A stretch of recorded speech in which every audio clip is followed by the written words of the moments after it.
Dharma Gandul.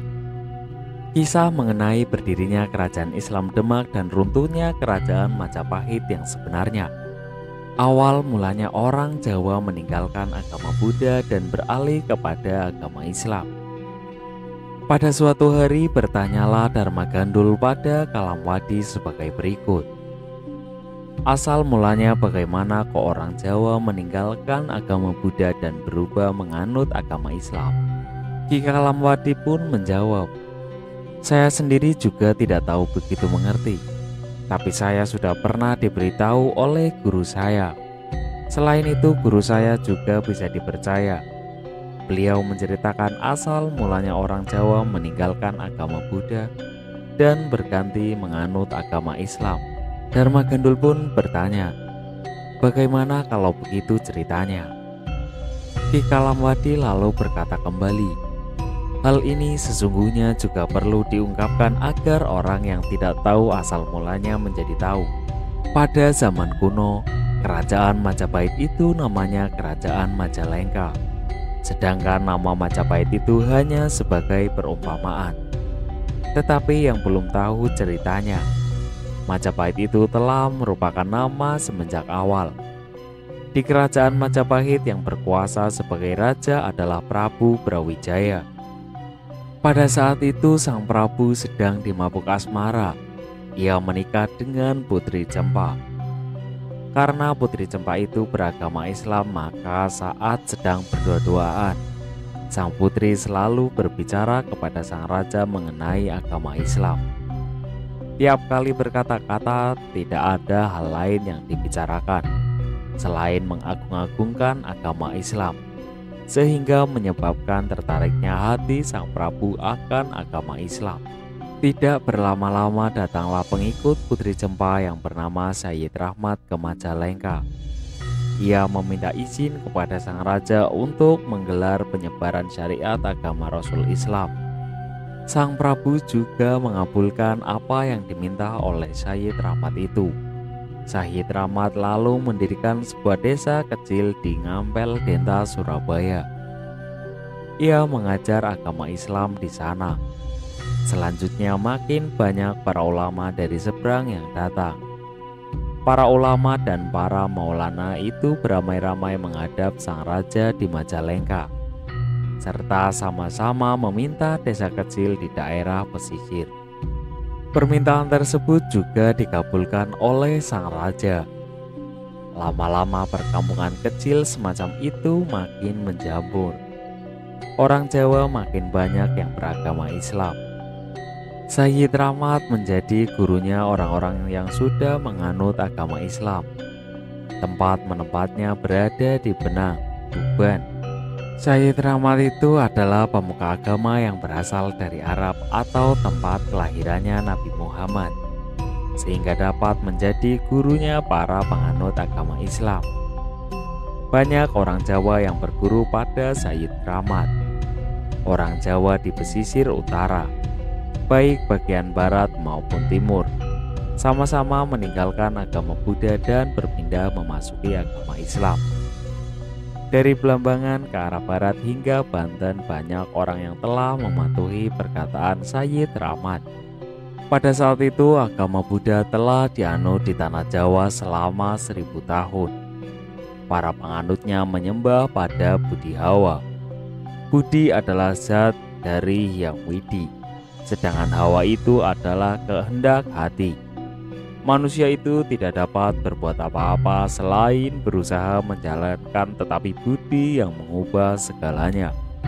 Raja Brawijaya memiliki putra dari seorang putri kebangsaan Cina.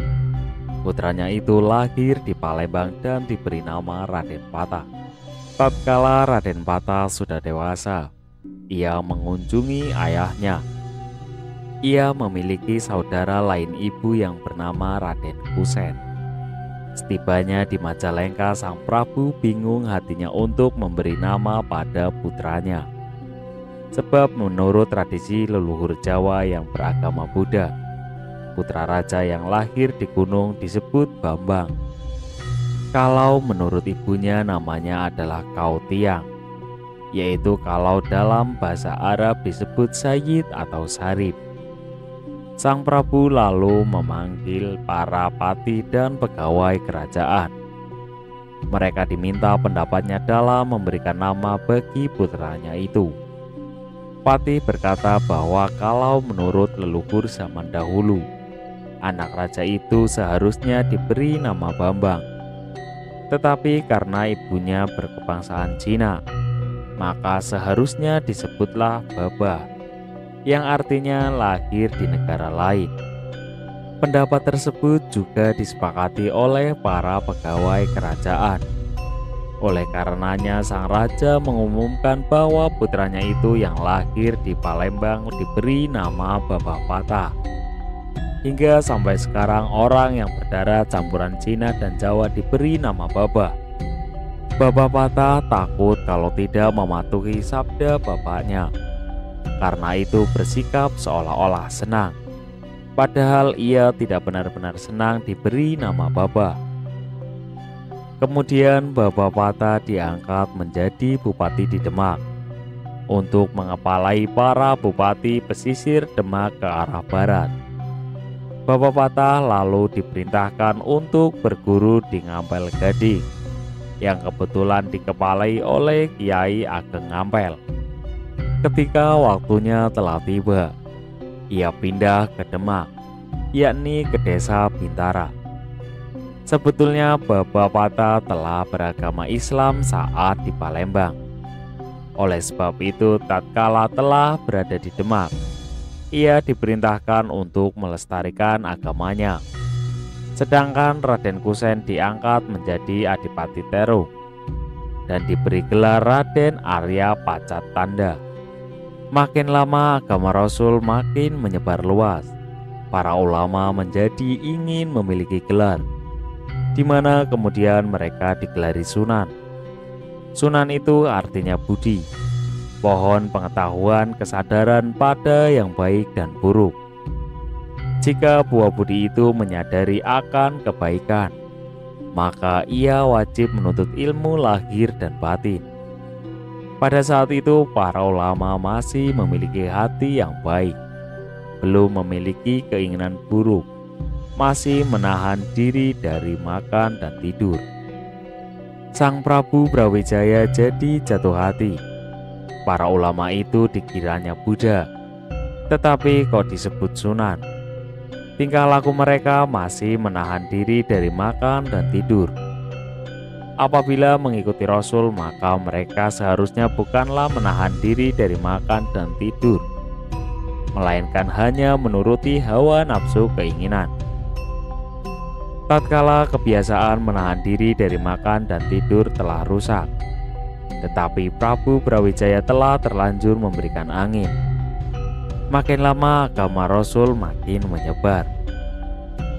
Pada saat itu ada peristiwa-peristiwa yang aneh yang tidak masuk akal. Peristiwa-peristiwa tersebut diketahui dari ingatan semata. Apabila membaca atau mendengar, maka perlu dipertimbangkan benar dan tidaknya.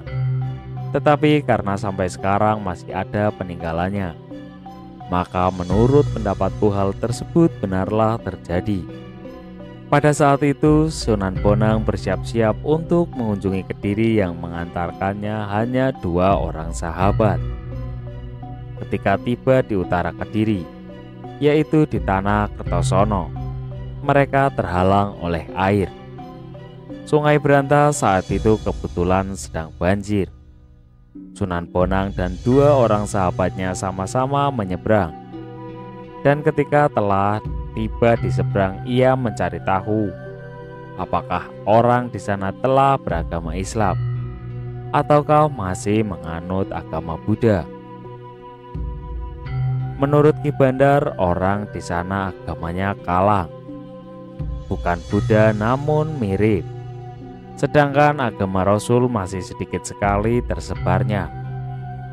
Orang di sana yang sebagian besar beragama Kalang memuliakan Bandung Bondowoso. Bandung dianggap nabi mereka. Pada saat hari perayaan keagamaan, Mereka bersama-sama makan enak dan bersenang-senang di rumah. Sunan Bonang berkata, "Jika begitu, maka orang di sana sini sama-sama beragama Kedah. Kedah itu tidak hitam ataupun putih. Tempat ini pantas disebut kota Kedah." Ki Bandar menjawab, "Baik Yang Mulia, saya akan menjadi saksi. Tempat bagian utara Kediri namanya mulai sekarang adalah Kota Kedah. Hingga saat ini masih disebut dengan Kota Kedah, tetapi orang jarang mengetahui asal mula nama tersebut." Sunan Bonang berkata kepada sahabatnya, "Carilah air minum di desa. Sungai masih banjir dan airnya keruh. Jika diminum maka akan menyebabkan sakit perut. Selain itu sudah waktunya sholat luhur. Saya mau wudhu untuk bersolat." Salah seorang sahabatnya lalu pergi ke desa mencari air minum. Ia sampai di desa Patuk dan menjumpai rumah yang nampaknya tidak ada prianya. Yang ada hanya seorang gadis perawan menjelang dewasa, di mana saat itu ia sedang menenun. Sahabat Sunan Bonang mendekat serta berkata perlahan, "Mbok nganten, saya minta air minum yang bening dan bersih." Gadis perawan itu terkejut mendengar suara pria. Ketika menoleh, ia melihat seorang pria yang nampaknya mirip santri. Gadis perawan tersebut salah sangka. Ia mengira orang tersebut ingin menggodanya. Maka dijawabnya dengan perkataan kotor, "Anda menyeberang sungai dan datang kemari untuk minta air minum. Di sini tidak ada air minum selain air kencing saya yang bening jika Anda ingin meminumnya." Sang santri yang mendengar ucapan kotor itu pergi tanpa pamit dan jalannya dicepatkan. Ia menggerutu dalam hati dan menceritakan pengalamannya di hadapan Sunan Bonang. Ketika mendengar hal itu, Sunan Bonang marah sekali. Ia kemudian mengucapkan sumpah serapah pada warga desa tersebut. Tempat itu dikutuk agar susah mendapatkan air. Para gadisnya akan terlambat menikah dan demikian pula kaum berjakanya. Sesudah kutukan tersebut diucapkan, aliran sungai berantas menjadi kecil. Aliran sungai yang pada mulanya besar itu menyimpang dan membanjiri desa, sawah, dan ladang. Banyak desa yang rusak karena diterjang aliran sungai yang berpindah alirannya. Sungai yang pada mulanya deras alirannya itu menjadi surut. Hingga saat ini tempat tersebut menjadi susah air serta gadis dan berjakanya terlambat menikah. Sunan Bonang melanjutkan perjalanannya ke Kediri.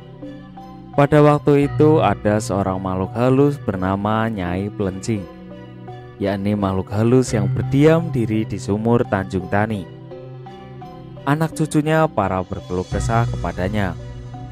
Mereka melaporkan tindakan orang bernama Sunan Bonang yang kegemarannya menyiksa para makhluk halus serta memamerkan kesaktiannya.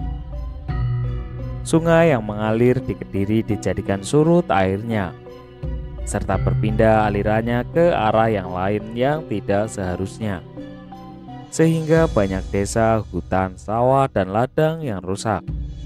Semua itu akibat ulah Sunan Bonang. Sunan Bonang juga mengutuk orang di sana. Gadis dan berjaka akan terlambat kawin.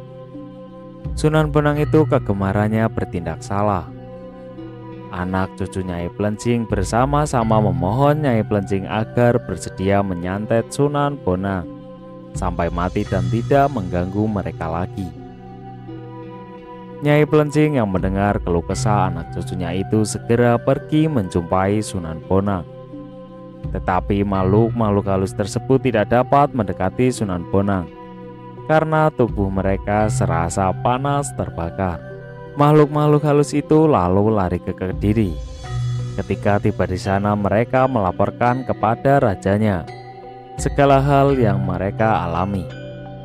Raja makhluk halus itu berdiam di Selabale. Namanya adalah Buta Locaya. Selabale itu letaknya ada di kaki gunung Wilis. Buta Locaya itu adalah Patih Sri Jayabaya. Dulu namanya adalah Kiai Daha dan memiliki adik bernama Kiai Daka. Kiai Daha itu asal-usulnya ada di Kediri. Pada saat Sri Jayabaya tiba di sana, nama Kiai Daha itu dijadikan nama negara dan ia kemudian diberi nama Buta Locaya dan dijadikan patih oleh Sang Prabu Jayabaya. Buta artinya buteng atau bodoh. Lo itu artinya kamu. Caya artinya bisa dipercaya. Sehingga Kiai Buta Locaya itu artinya bodoh tapi kawan yang setia dan patuh pada pimpinannya. Oleh karena itu ia dijadikan patih. Yang pertama kali bergelar Kiai adalah Kiai Daha dan Kiai Daka. Kiai itu artinya mengayomi anak, cucu, dan orang-orang yang berada di kanan kirinya. Sang raja lalu menuju ke rumah Kiai Daka. Di sana Sang Prabu Jayabaya beserta seluruh pengikut dan pengawalnya disambut dengan meriah. Sehingga sang raja sangat mengasihi Kiai Daka. Nama Kiai Daka dijadikan nama desa dan selain itu ia diberi gelar Kiai Tunggul Wulung, serta diangkat menjadi panglima perang. Ketika Sang Prabu Jayabaya dan putrinya bernama Nimas Ratu Pakedongan telah moksa, maka Buta Locaya dan Kiai Tunggulwulung juga ikut moksa. Nimas Ratu Pakedongan menjadi Ratu Makhluk Halus seluruh Jawa. Pusat kerajaannya ada di Laut Selatan dan digelari Nimas Ratu Angin-Angin. Seluruh makhluk halus yang ada di lautan dan di daratan serta juga kanan kiri tanah Jawa bersama-sama makhluk takluk kepada Nimas Ratu Angin-Angin. Buta Locaya kediamannya ada di Selabale, sedangkan Kiai Tunggulwulung ada di Gunung Kelut.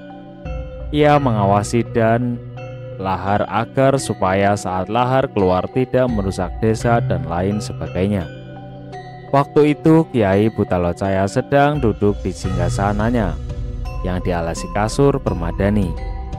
Datang menghadap patinya bernama Megamendung dan dua putra tuanya juga hadir. Yang lebih tua bernama Panji Sektiguna dan adiknya bernama Sari Laut. Buta Locaya sangat terkejut dengan laporan Nyai Plencing mengenai tingkah pola Sunan Bonang yang merusak tanah utara Kediri. Ia mengatakan bahwa Sunan Bonang yang merusak itu orang dari Tuban yang berkelana ke Kediri. Nyai Plencing mengisahkan penderitaan para makhluk halus dan manusia. Buta Locaya mendengar laporan Nyai Plencing itu menjadi sangat marah. Wajahnya menjadi merah padam bagaikan api. Ia segera memanggil anak-anaknya dan juga para makhluk halus, jin serta peri. Ia mengajak mereka melawan Sunan Bonang. Para makhluk halus itu bersiap-siap untuk perang. Mereka berjalan secepat angin. Tidak berapa lama mereka tiba di utara desa Kukum. Di sana Buta Locaya beralih wujud menjadi manusia yang bernama Kiai Sumbre. Ia kemudian berdiri di tengah jalan. Di bawah pohon sambi menghadang perjalanan Sunan Bonang dari utara. Tidak lama kemudian Sunan Bonang datang dari arah utara. Ia sudah mengetahui bahwa berdiri di bawah pohon itu rajanya makhluk halus yang telah bersiap-siap untuk mengganggu dirinya. Di mana hal itu diketahui dari hawa panas yang keluar dari makhluk halus tersebut. Para makhluk halus yang berjumlah banyak tersebut bersama-sama menyingkir jauh-jauh karena tidak tahan dengan hawa kekuatan Sunan Bonang. Namun Sunan Bonang juga tidak tahan berada di dekat Kiai Sumbre. Karena kemanapun Sunan Bonang menyingkir, maka Kiai Sumbre ada di tempat itu pula. Dua orang sahabat Sunan Bonang pingsan karena kedinginan. Mereka tidak tahan terkena hawa kekuatan Kiai Sumbre. Sunan Bonang menegur Kiai Sumbre, "Buta Locaya, kamu menghadang jalanku serta menyamar sebagai Sumbre. Apa kamu cari mati?" Buta Locaya terkejut bukan main, karena Sunan Bonang mengetahui namanya. sehingga ia merasa ketahuan rahasianya. Lalu bertanyalah ia kepada Sunan Bonang, "Dari mana Anda dapat mengetahui bahwa saya adalah Buta Locaya?" Sunan Bonang berkata, "Aku tidak tertipu. Aku tahu bahwa engkau adalah rajanya para makhluk halus di Kediri. Namamu adalah Buta Locaya." Kiai Sumbre menjawab pada Sunan Bonang, "Anda itu orang mana? Kok tingkah lakunya tidak sopan? Beda dengan adat istiadat Jawa, seperti belalang saja, loncat sini loncat sana." Sunan Bonang berkata lagi, "Aku orang Arab, namaku adalah Sayyid Kramat. Sedangkan rumah saya ada di Bonang, Tuban. Aku ke Kediri karena ingin melihat peninggalan istana Sang Prabu Jayabaya. Istana tersebut dulunya berada di mana?" Buta Locaya menjawab, "Di sebelah timur itu, yakni di desa Menang. Semua peninggalan telah musnah. Istana serta tempat pesanggerahan juga telah tiada lagi. Istana dan taman istana Bagendawati milik Nimas Ratu Pagedongan juga telah musnah. Pesanggerahan Wanacatur juga telah sirna. Yang tertinggal adalah nama desa itu. Semua itu musnah tertimbun tanah pasir dan lahar dari Gunung Kelut. Sekarang saya hendak bertanya, Anda menyiksa anak cucu Adam, mengucapkan sesuatu yang tidak patut diucapkan, mengutuk orang menjadi perawan dan perjakatua, dan juga mengubah nama menjadi Kota Geda, memindah aliran sungai dan selanjutnya mengutuk bahwa di daerah ini akan susah air. Itu namanya tindakan yang tidak berguna. Menyiksa orang lain yang tidak bersalah, menyebabkan susahnya kehidupan orang lain. Lelaki susah menemukan jodohnya. Tindakan itu bertentangan dengan titah dari Lata wal Hujwa. Semua itu berasal dari kutukan Anda. Begitu besarnya kesusahan orang yang kebanjiran. Sungai Kediri berubah alirannya dan menerjang desa, hutan, sawah. Berapa banyak yang rusak. Sedangkan di sini Anda kutuk selamanya susah air. Sungainya surut. Anda itu hanya menyiksa orang lain yang tidak bersalah.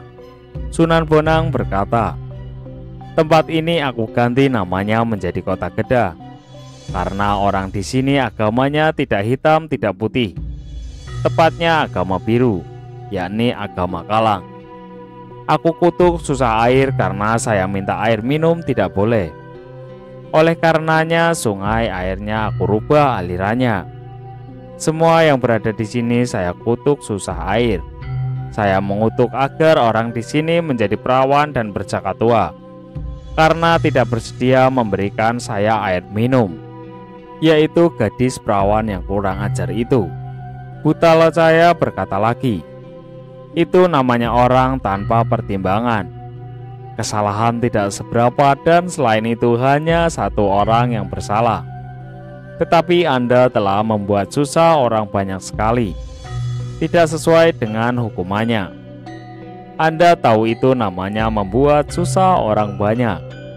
Seandainya diketahui yang memiliki negara, maka Anda akan dihukum melarat sekali, karenanya telah merusak tanah. Sudah begini saja, Anda tarik kembali kutukan Anda. Di sini menjadi melimpah air kembali, sehingga bisa untuk bercocok tanah. Pria dan wanita dapat kembali menikah agar usia muda, sesuai dengan titah dari Hyang Manun. Anda itu bukan Narendra, gelar Wisnu yang mungkin dia maksud Tuhan atau penerjemah. Tetapi kau datang-datang mengharu biru agama itu. Namanya orang brengsek. Meskipun kamu laporkan Raja Majalengka, saya tidak takut." Buta Locaya setelah mendengar bahwa Sunan Bonang tidak takut pada Raja Majalengka menjadi makin marah. Kata-katanya menjadi keras. "Anda itu jelas sekali tidak mencerminkan seorang yang bijaksana dan berbudi luhur. melainkan tepat lagi disebut dengan gelandangan. Beraninya hanya mengandalkan kesaktiannya. Bersikaplah rendah hati sehingga dikasihi oleh Yang Widi, dikasihi oleh sahabat, dan bukannya bertindak semau-maunya sendiri dengan tidak melihat kesalahannya. Itu namanya orang jahat yang tidak menimbang dulu permasalahannya. Di tanah Jawa ini kan banyak orang kesaktiannya melebihi Anda. Namun semuanya itu berbudi luhur dan tidak berusaha mengungguli para dewa. Mereka sama sekali tidak menyiksa orang lain tanpa melihat kesalahannya terlebih dahulu. Mengapa Anda meniru Aji Saka muridnya Ijajil? Aji Saka menjadi raja tanah Jawa, tetapi 3 tahun kemudian pergi meninggalkannya.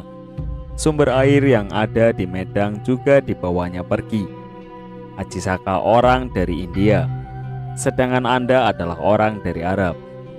Karena itu sama-sama tidak menghargai sesama manusia, sama-sama membuat air sulit. Anda itu mengaku-ngaku sebagai sunan, kan seharusnya berbudi luhur, menciptakan kebajikan bagi orang banyak, tetapi kok malah tingkah lakunya seperti itu. Anda itu seperti iblis tingkah lakunya, tidak tahan digoda oleh anak kecil, lalu bangkit nafsu angkara murkanya. Sunan macam apa Anda itu? Kalau memang Anda sudah sunan secara lahir batin, maka seharusnya berbudi luhur. Anda menyiksa orang tanpa dosa, yaitu karena Anda dihina. Sehingga dengan demikian setelah ini Anda pantas masuk neraka jahanam. Kalau sudah mati Anda akan tinggal di sana, dimasukkan kawah air panas yang asapnya melimpah-limpah. Saya ini termasuk golongan makhluk halus dan berbeda dengan kalian yang manusia. Karenanya saya ingin masih ingat dengan kesejahteraan umat manusia. Yang sudah apa yang sudah rusak saya minta untuk diperbaiki kembali. Sungai yang surut dan tempat yang rusak diterjang banjir, saya minta dikembalikan seperti asal mulanya. Jika Anda tidak bersedia mengembalikannya, semua orang Jawa yang sudah masuk Islam akan saya santet agar mati semua. Saya tentu juga akan minta bala bantuan dari Ratu Ayu angin-angin dari Laut Selatan. Sunan Bonang setelah mendengar nasihat Buta Locaya jadi menyadari kesalahannya karena telah menyebabkan kesengsaraan banyak orang. Maka berkatalah ia, "Buta Locaya, saya ini sunan, tidak dapat menarik kembali ucapanku yang sudah keluar. Besok jika telah genap 500 tahun, maka sungai ini kembali seperti semula." Buta Locaya setelah mendengar penolakan Sunan Bonang menjadi marah kembali. Ia mengancam Sunan Bonang, "Harus dikembalikan sekarang juga. Jika tidak bisa maka Anda saya tahan di sini." Sunan Bonang berkata kepada Buta Locaya, "Sudah, kamu tidak perlu mengajari aku. Aku pamit mau ke Magetan. Buah sambi ini aku sebut cacil, karena kok seperti anak kecil berkelahi. Makhluk halus dan manusia berkelahi mengadu pengetahuannya masalah rusaknya tanah, serta kesengsaraan manusia dan makhluk halus. Saya akan minta pada Tuhan, buah sambi akan menjadi 2 warna, dagingnya menjadi masam, bijinya agar keluar minyaknya. Asam itu menjadi lambang ulat masam, karena makhluk halus bertengkar dengan manusia. Minyak artinya makhluk halus menghalangi perginya manusia. Pada masa mendatang jadilah saksi kalau saya bertengkar dengan kamu. Dan mulai saat ini, tempat ini yang utara namanya Desa Singkah, sedangkan yang di sini namanya Sumbre.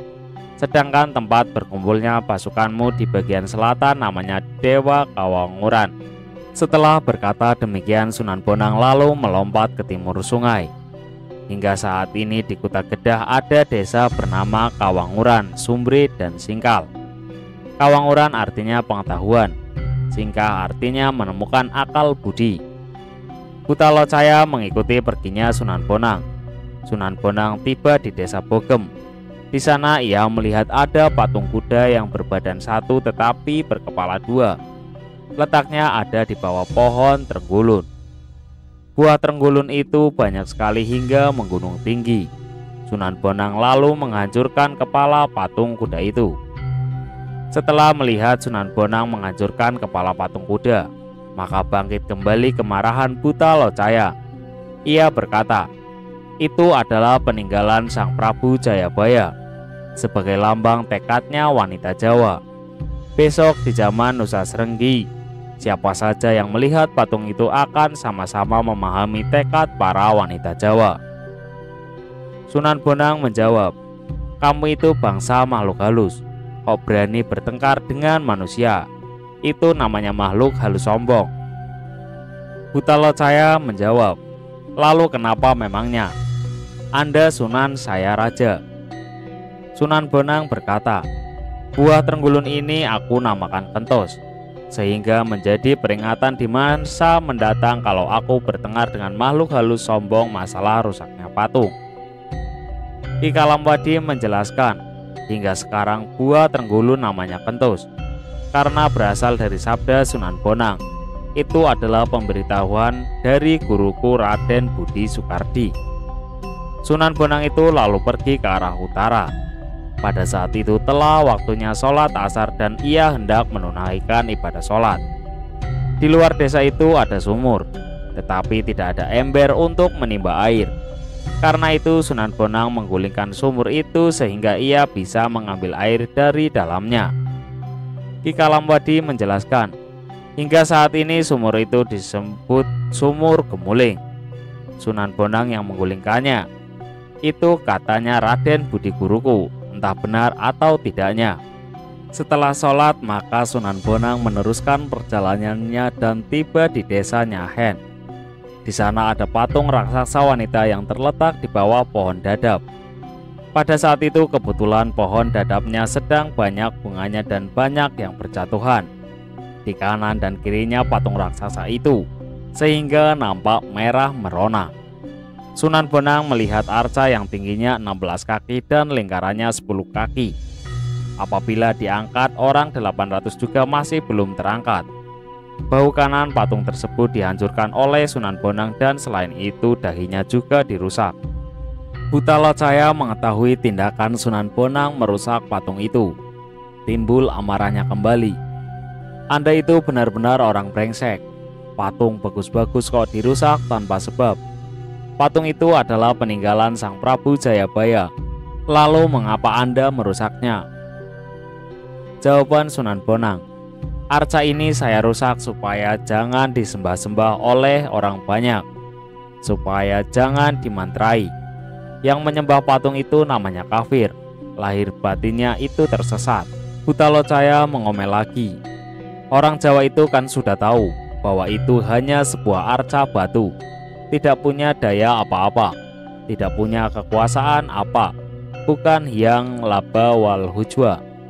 Karena itu dimantrai dan diberi sesaji supaya para makhluk halus yang dulunya tinggal di tanah atau kayu, karena tanah dan kayu itu dimanfaatkan bagi manusia, maka para makhluk halus itu diberi tempat tinggal di dalam arca. Anda itu tahu nggak sih? Sudah wajar kalau para makhluk halus tinggal di gua dan patung. Selain itu juga mereka makan bau harum. Makhluk halus itu apabila makan bau harum badannya terasa segar. Mereka betah tinggal di patung-patung dan batu yang berada di tempat sepi atau yang berada di depan pohon besar. Apakah Anda sudah pernah merasakan hidup di alam makhluk halus yang berbeda dengan alam manusia? Mereka yang hidup di dalam patung baru Anda siksa. Jadi karena itu Anda patut disebut orang jahil, orang yang gemar membuat seenaknya sendiri terhadap sesama makhluk Tuhan.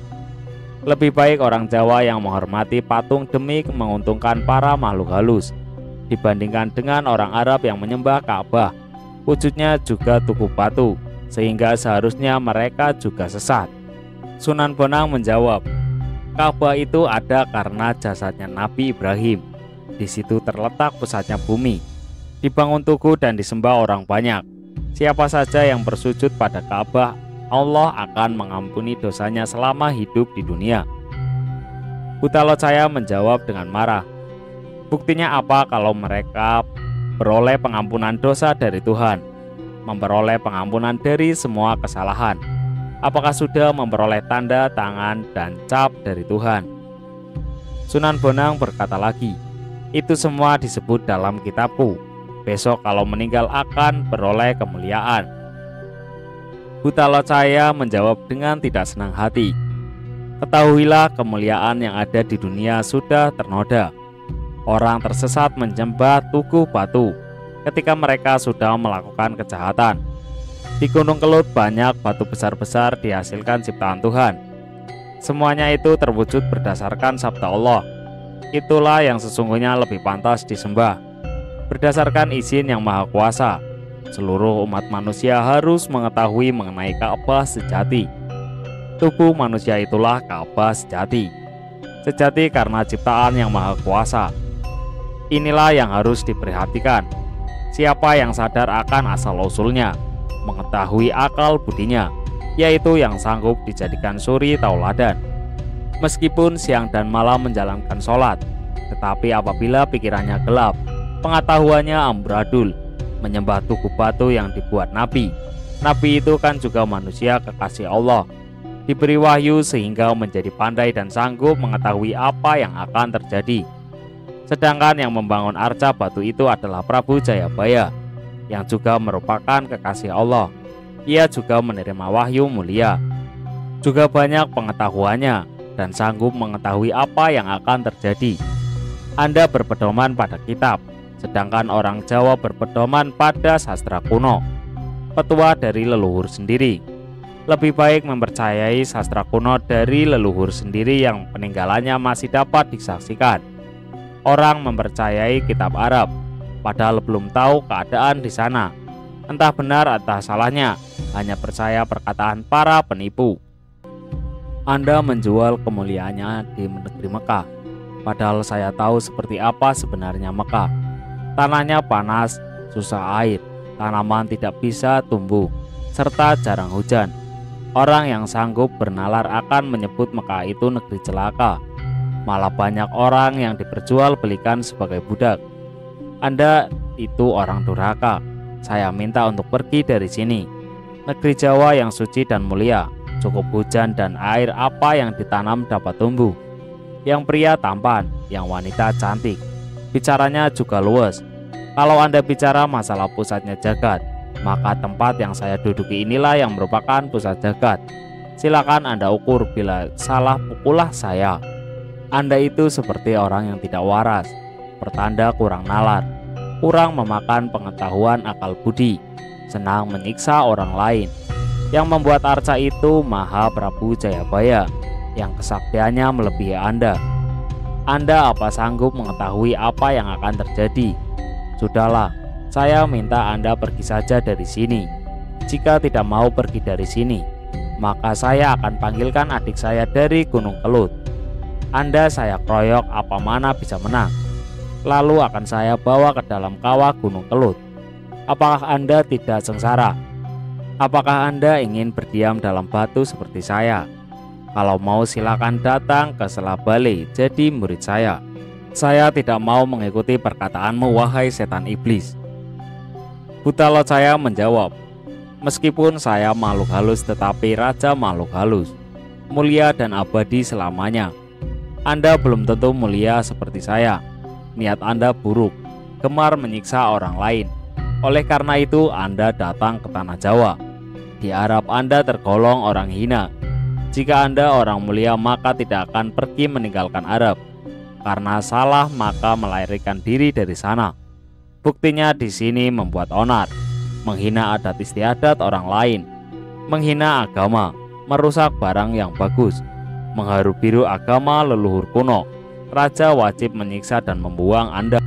Sunan Bonang berkata, pohon dadap ini bunganya aku beri nama celung, buahnya namanya keledung, karena aku kalah nalar dan kalah pembicaraan. Jadilah saksi bila aku bertengkar dengan raja makhluk halus dan kalah pengetahuan serta nalar. Oleh karena itu hingga sekarang buah dadap namanya keledung, bunganya dinamakan celung.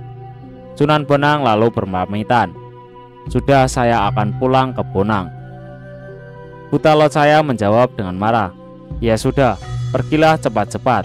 Di sini membuat susah saja. Makin lama makin membuat susah saja. Membuat susah air menyebabkan kekeringan. Sunan Bonang meninggalkan tempat itu dan Buta Locaya beserta pasukannya juga pulang meninggalkan tempat itu.